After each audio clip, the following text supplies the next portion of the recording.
Hi friends, I'm here with you today from Garissa, where Linking the World has a school and orphanage for displaced children. Most of the children here are made up of refugees from Somalia, and where we are right now, we're about an hour from the Somali border. If you're familiar with the current political and physical situation, you'll know that it's been hit hard by conflict. There's political instability, and they're experiencing the worst famine that they've had in years. Kenyan and U.S. forces are fighting Al-Shabaab, which is an Al-Qaeda group. And needless to say, here food and security go hand in hand. This is my second visit, and on this particular trip I'm meeting with our local staff and our security advisors on how we can better serve the people um, while staying safe and keeping our food reserves secure. Just so you know, our aid trucks get chased on every single run. The staff, they say that they're not really worried about their safety.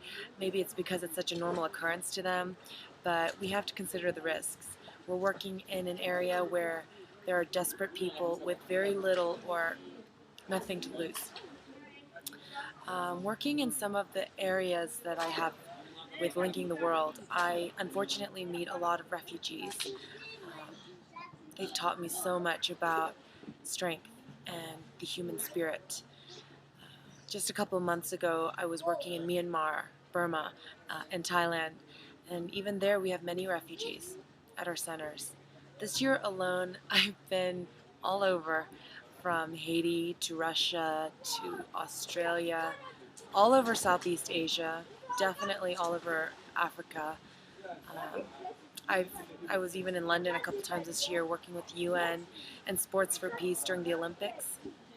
But when I'm abroad, I definitely would say I get homesick. The difference is I get to go home. And the children here, the refugees, they don't have that choice. If one day they're able to go back, it's not going to be what it once was.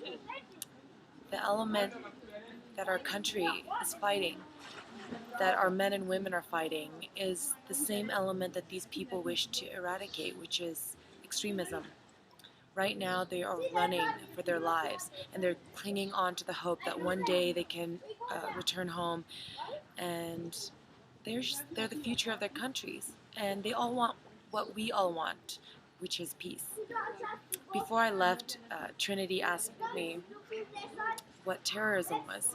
It's really sad that today, in this day, we have to explain terrorism to 7-year-olds. What's terrorism? It's the act of taking a stranger and using fear in order to control and to destroy. I, I truly believe that what we're doing is the complete opposite of terrorism. It's taking a complete stranger and offering a hand of friendship in order to sow understanding and peace. And the reality is this: if we are not the ones out there creating friendships and dialogue, then those that want to oppress us will. I'm so aware of how lucky and blessed I am to live in the United States. I think about it all the time, how very little separates us other than circumstances of birth.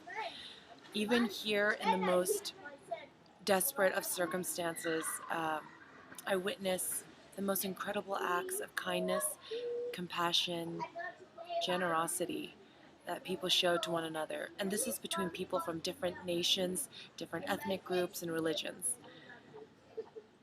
We have to look after one another. It's our humanity. If there are people out there suffering, we have to do what we can, and everyone can do something.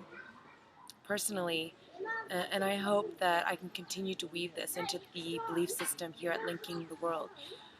We're aware that we're ambassadors to our country through the work that we do, and we just want to share that message of peace and compassion. Until next time, thank you.